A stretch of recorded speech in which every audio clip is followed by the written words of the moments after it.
Welcome to Behaviorally Speaking Leadership for Changemakers, where leadership is grounded in behavior, guided by dignity, and designed for change. I'm your host, Dr. Esther Bubb. Let's dive into today's episode.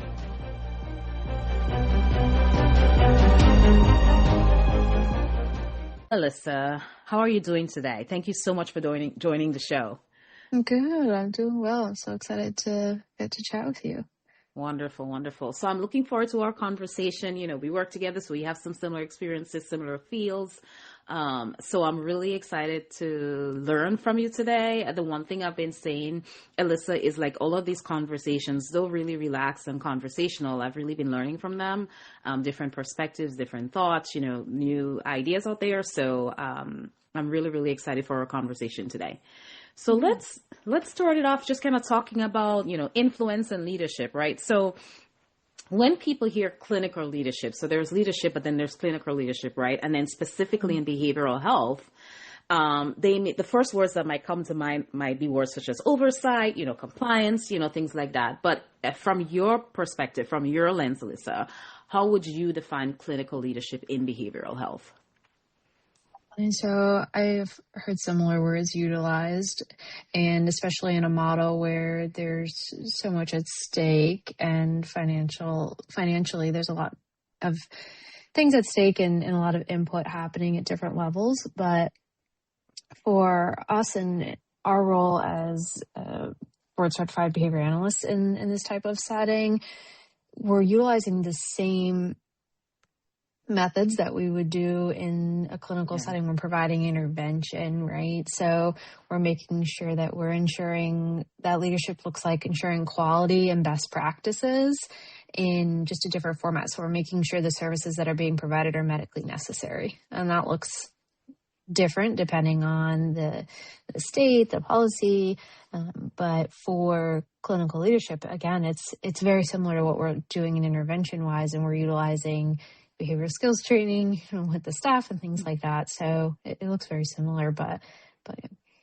Yeah, no, I totally agree. And you made a good point. Like, it's essentially the same thing, just, you know, just a different environment. And, you know, I think of it as, just as you said, arranging those environments that we're in. So the people that we supervise and the work that they do can be effective and efficient, right?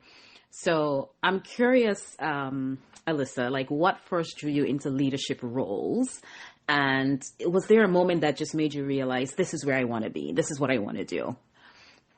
So my current role, I see leadership a little differently. It's not that I have direct staff that report to me or anything like that, but I have done roles, as you're aware of, where I've been a clinic director. But I think for me, that leadership looks like helping others grow and expand, or showing leadership in the field of, again, as I was talking about, that quality and best practice. And I've known that I've wanted to do that pretty much throughout graduate school, because I saw what impact we can have and what we can have on the future of the practice as well. So I don't want to just be in the moment kind of, but working on expanding that, the quality and the best practices in our field for generations to come. So I think as a leader, that's a great opportunity to do that in the field. Yeah, I like that you said, you know, seeing the impact, right, that we can have. And it makes sense to me, because I often think of, you know, what drew me into some of the things I do is just that mentorship, like you're saying, Alissa. So the ability and the opportunity actually to support staff, to support, you know, people that we lead, to support directs in helping them develop skills and repertoires, right? So I think for me, it's just that whole mentorship thing, and supporting people to get from where they are to where they could be, or to advance or to develop, you know, higher level skills. So I definitely can see similarities between what you said and, you know, my take on that. So in thinking of leadership and the logic of leadership, Alissa, how would you balance, right? So just generally speaking, leadership or not, there are so many things we have to balance in our fields, right? But three that come to mind are data, our clinical intuition, our clinical expertise, and our lived experiences, right?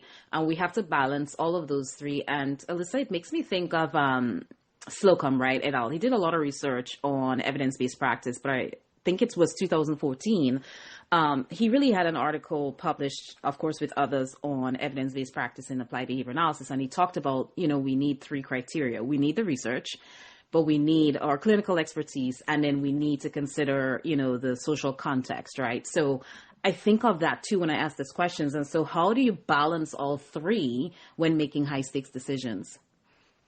It's a juggling act, no, but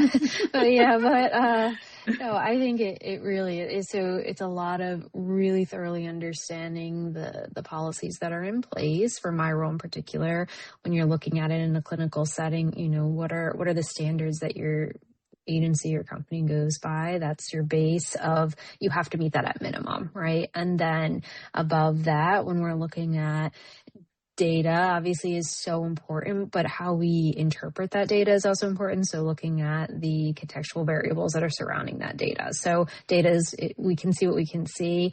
And something I often will talk to, providers and things about is that, we have to go about what we can see in front of us. So we're getting this treatment plan. And so if you have additional details, you have that background, please provide all of that. That's helpful in the determination. Obviously, there's certain things that are a little bit more black and white, but there are things that have, impact. And we know that with human behavior. There's setting events. There's so many variables that impact behavior. So I think we take all of that into consideration, as well as just keeping up with the standards of care. We're constantly an evolving field, and so making sure that that's all being updated as well. And often we're receiving articles or things that are coming out as well, like this is why I'm utilizing this, and reading that and interpreting that. But that definitely requires a certain level of expertise to be able to do that. And whether it's that, this isn't the time to really experiment for, we're not in a research setting. This is clinical. This is someone's life. But yeah, so I don't know if that answers that, but that's kind of what. Yeah, no, I think you said, just it's a juggling act, balancing all 3. But I really like that you said, Alissa, sometimes, seeking additional information. So you gave the example, like, for example, you would say, Art, is there anything else you can share us? More information you would have or we would have, really assist us with making decisions. So in speaking of decision making, Alissa, sometimes there are litmus test questions, right, that we would ask ourselves to help us determine, which way to go, approve, disapprove, ask for more information, things like that. So, and for example, a question such as, does this decision preserve the dignity of the person receiving services as much as it preserves the organization? So I'm curious, what are some litmus test questions from your perspective that you might consistently ask yourself, or maybe it might be novel, right, when reviewing treatment plans and other recommendations?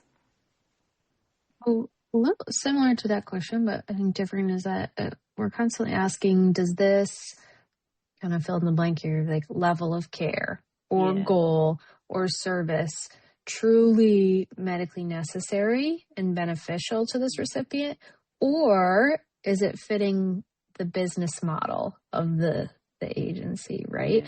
And I think obviously that's in my current role, but even prior as a director, why are we targeting the scale with this child? Is it really benefiting the child, or is it, well, I've utilized this assessment with X amount of children, and that's the one or I have access to, I think you can kind of adjust that question throughout, but that's really what it boils down to, I think.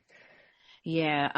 I sometimes, not all the time, Alissa, but sometimes, try to think of whatever it is, whatever is happening, whether it's a treatment, whether it's someone making a recommendation, whether it's just the delivery of service, like putting myself or even family members. So if it were me, or if it was my family member, if it was my daughter, right? Would I be relieved or would I be worried, kind of deal?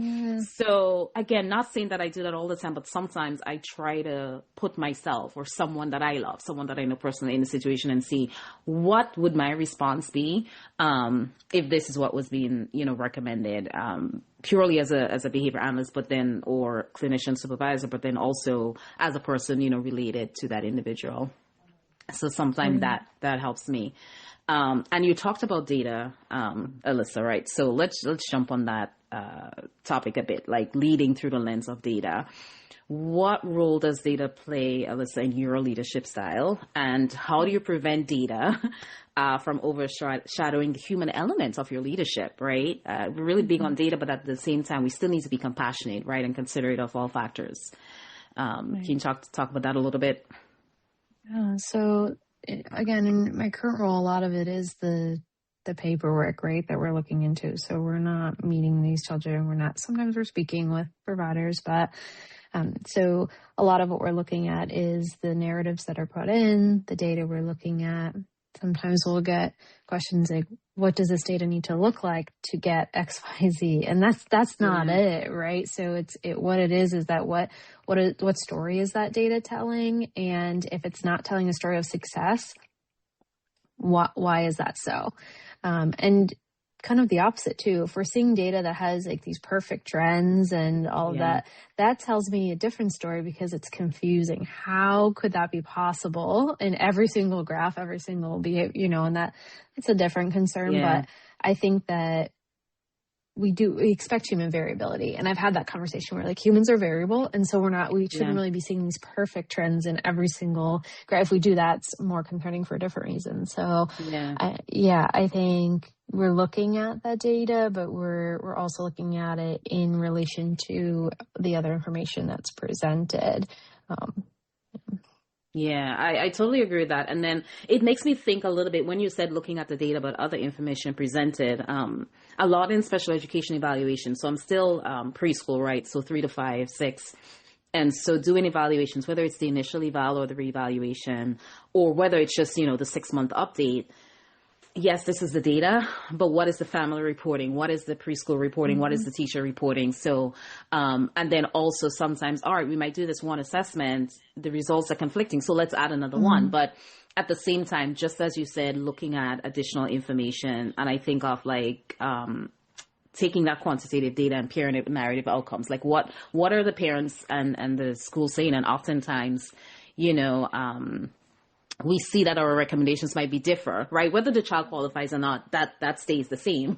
But in terms of services or level of services, where services are provided, that might influence, those decisions. So I think I can totally understand your perspective there. Yeah, I think that was such a good point too with when you were talking about the data and the changes, like it's not just presenting the data, but what are you going to do about it? And so when you're talking about like, here are all the things, and you're doing those throughout, it's not just at the 6 months that you're like, oh wait, here's the data. So it's that active interpretation of what you're doing about it is that standard of care.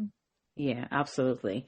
And then, Alissa, in today's day and age, let's just say this started, right? Increases in the use of technology since COVID, if we're being honest, right? A lot of things became digitized for a number of reasons. And then now there's AI, right? And just other advances in technology. So how are those advances in technology, for example, such as telehealth, digital data collection, AI, for example, changing the way that you oversee clinical outcomes?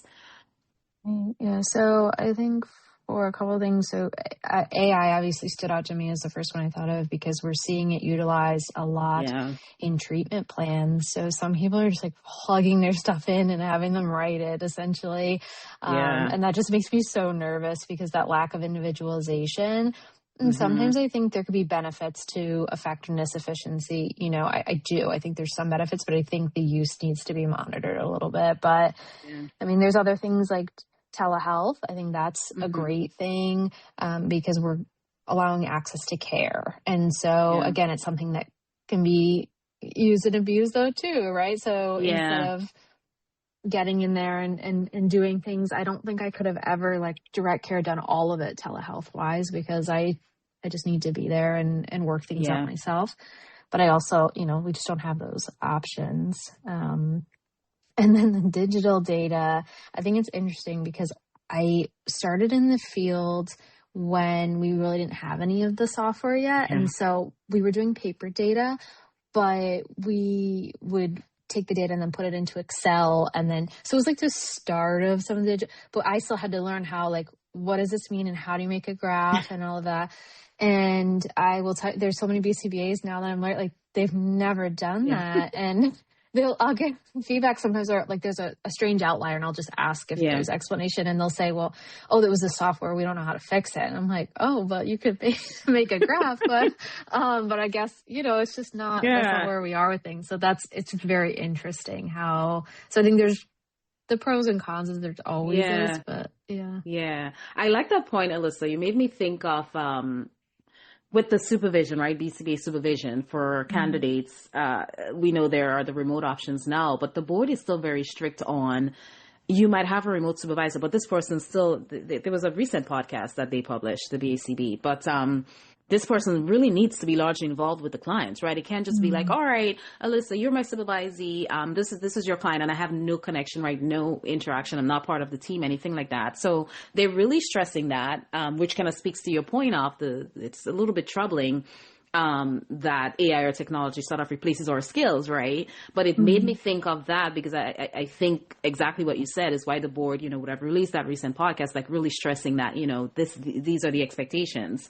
And then you also made me think that technology really should amplify our judgment and not replace it. So even if I use AI, Alissa, like I'm still reading through it, I'm still analyzing it. I'm not just taking that thing and copy and paste, right? So I think you really raised a valid point, because it really should not replace our human judgment, right?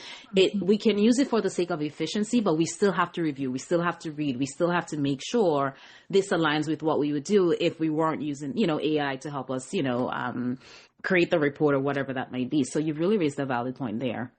Yeah, I think that's a great point. I mean, you utilize it, like have it pull, you have a certain intervention you're looking at, like help me find these many articles, then use that and then come back and, here's, oh, I'm struggling with this, help me come to the, you know what I mean? Like there's just, it can really be, especially, I mean, in many aspects, professionally not, it can help like work through and kind of get you to where you need to be. And I think it's fascinating how quickly that's come into play here. But again, I think it's a resource that people just jumped on because it's a time saver. We only have so many hours in a day. And so. Yeah, 100%. So there's always pressure. There's always challenges. There's always large caseloads. It's just never going to go away, right? So a lot of it, Alissa, for us as supervisors, as BCBAs, as leaders, and then just as staff in the field, right? It's really how we work, how we survive, how we're resilient, all of those things under pressure. So how do you help your team stay focused on quality? I mean, even yourself, like I often have to, do my self-management myself, but how do you help your team stay focused on quality when they're so overwhelmed by all of the demands for productivity and compliance and, getting all of the numbers in, all of the data and things like that? It's still a learning process. I feel like that's always for me, is that finding the balance and, not becoming overwhelmed. But I think, like I said, I don't have like direct team. I have colleagues, and then we have, so those of us at the doctoral level, and then we have the master's level, and really collaborating to make sure the resources we're utilizing are consistent and updated, and what's the best way that we can come up with workflows and to keep that consistency. And then also just, I think in the same way that we would go in the field as a BCBA and work directly in there and show them what to do, it's a similar thing. Like I'm going to step in and I'm going to do the direct work or the first level work, because that's how we learn. And we're also, it's so important to take that feedback in the opposite direction. So, what are we doing? Does this make sense when you see this determination? Like what is so I think, and also just, I think I've been working to improve on that advocacy piece too, of like communicating with leadership and others about that when those demands are too high and what we need additional resources and things like that. I think that's part of leadership as well. Yeah. For me, a phrase I've been using a lot recently, Alissa, is that's a tomorrow problem, right? Let's focus because what I find too, and I see it a lot, like staff would worry worry about like, this is going to happen, this is going to go this way. And then we have the meeting and everything goes fine. Right. So, I really stress with them the importance of not worrying about something before it happens. I'm like, all right, we'll go to the IP meeting. We'll be there with the parent, the advocate, the lawyer, whatever. And as things come up, we'll address it in the moment, because what I find is we spend so much energy on worrying and then everything is fine.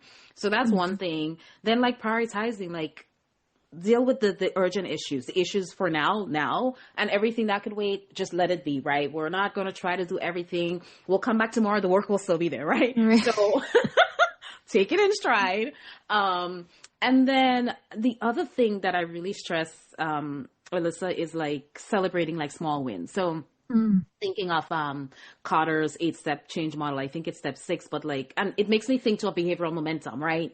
You get the momentum going, you celebrate the small wins. Like, you don't have to achieve the entire goal right now. Thinking of like an IEP goal, like, yeah, there's this grand lofty goal, but we're, taking baby steps. So sometimes that's what I have to say to myself and say to staff. And the other thing I've been working on, Alissa, is delegating. Oh, yes. It's really hard.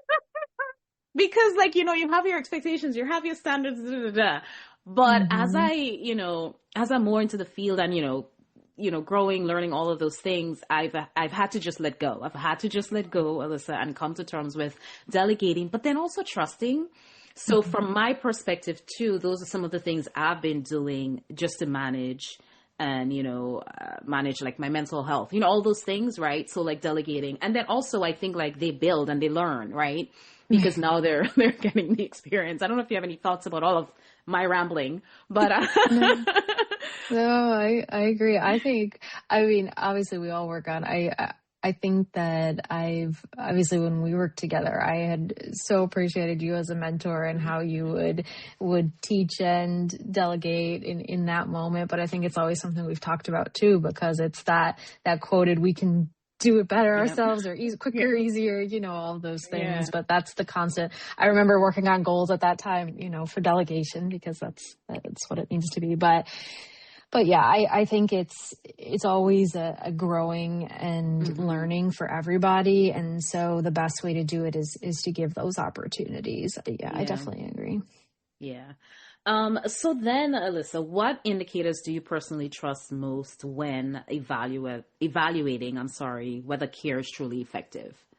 All right. So obviously we've spoken a lot about the data, so I think that's so important, but the individualization of the plan is key. So if the individual is not progressing, not successful, what is being done to ensure that happens in the future, and it's not just what AI told me to do, or it's not just let me just throw the Cooper book at it or something like that. It's really, here's the type of assessment I'm going to do. And again, taking it back to the very basics, making sure the function's correct, working on the interventions. And so to answer that question a little more direct, like what's the most important is making sure that plan is individualized and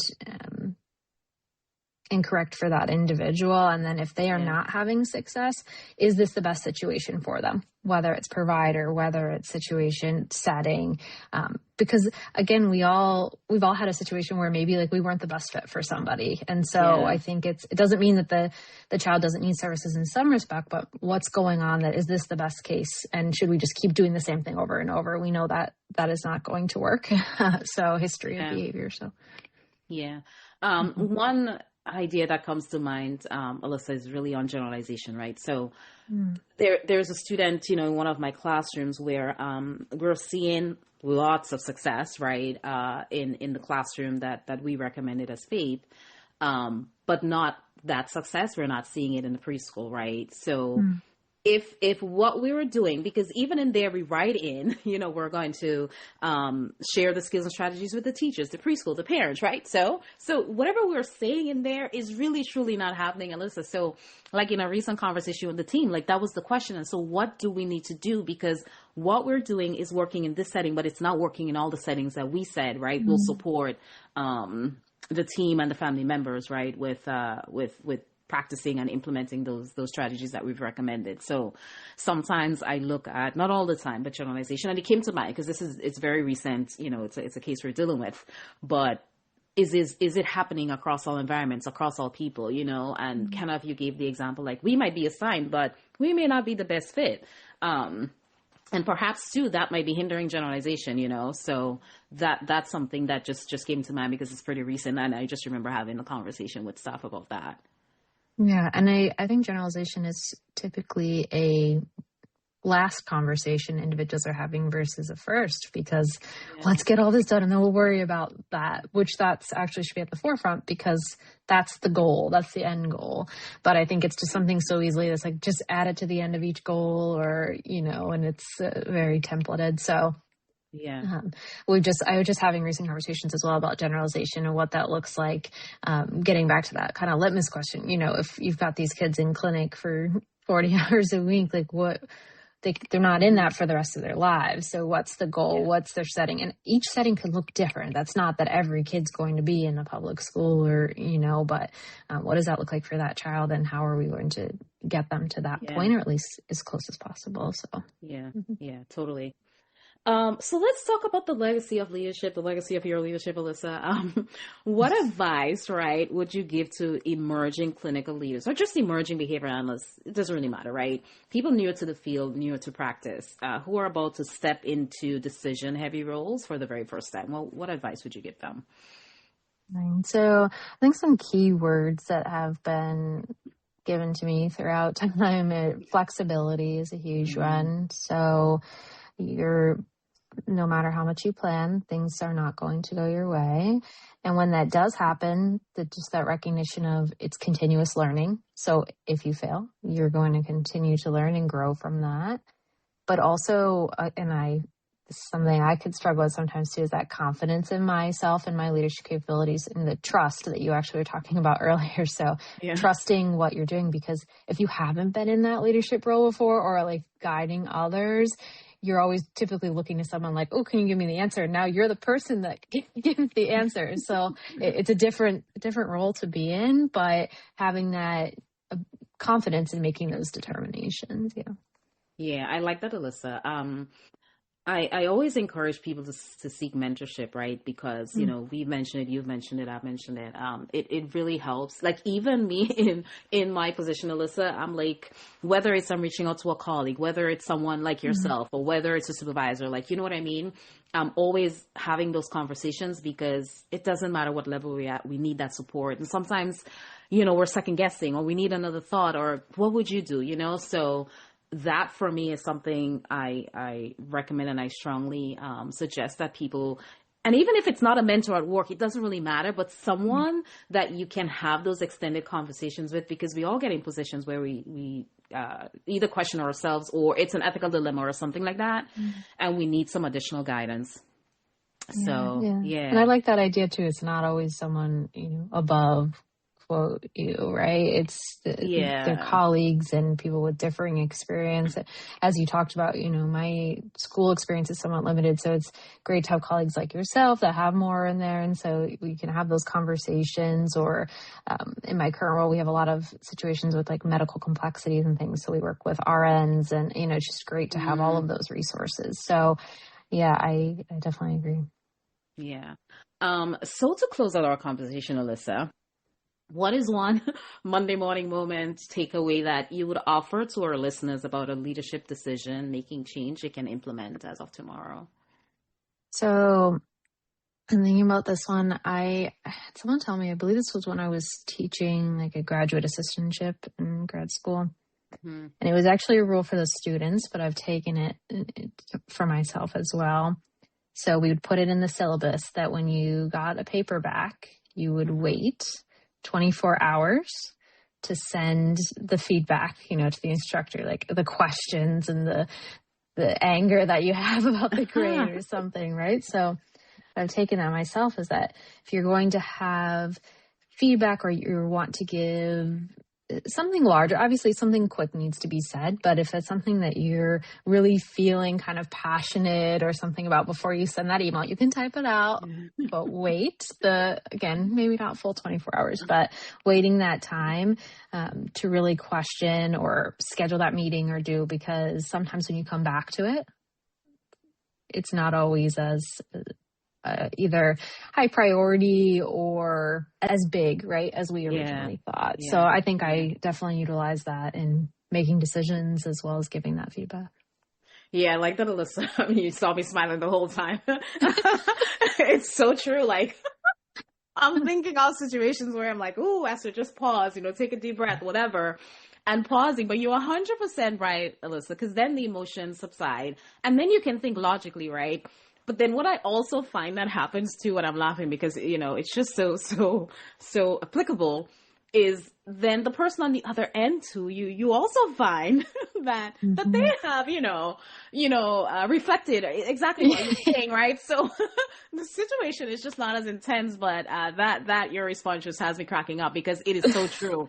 Like, as professionals, that's why I keep saying, Alissa, we're humans. At the end of the day, we're being honest, we're humans. So we all have those emotions and we go through that. But oftentimes I have to just pause. And just as you said, Alissa, I won't send. I'll just be like, Esther, just move on. Let it, for today, do something else and then come back. Because we all have those moments where we push or stressed or whatnot. And we have to be able to regulate, right? So I truly appreciate that response. It's so relevant. It's so relevant, especially in our fields and, especially interacting. I know you don't have staff directly under you, but at the end of the day, you're still interacting with people. So for me, like I have staff under me, but then I'm interacting with staff, parents, Right. Exactly. I appreciate that. I totally agree with that Monday morning moment. Yeah. To share. Yeah. Well, Alissa, thank you so much for your time. I appreciate having this conversation with you. I love the note we ended on because I'm still laughing and smiling. So it's my goal. It's just so real. But it was totally good to catch up. Thanks. I'm proud of you and all you're doing. Good luck with everything, in your field. And I definitely wish you all the best. And obviously, anytime you have questions or anything like that, feel free to reach out. Of course, I will. Thank you so much for this opportunity. I was a nervous Nelly about it when you first asked and felt like I was not qualified or, I'm like, oh, I always get it. But it was a great conversation and I really appreciate the opportunity to think through all of the questions too. Wonderful. Thank you so much. Have a lovely evening. Thank you. Bye. Take care. Bye-bye.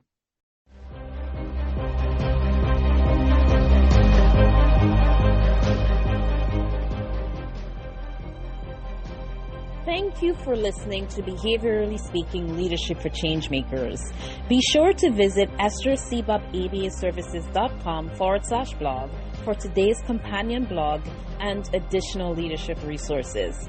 Until next time, create the conditions for growth wherever you lead. I'm Dr. Esther Bubb. Stay inspired.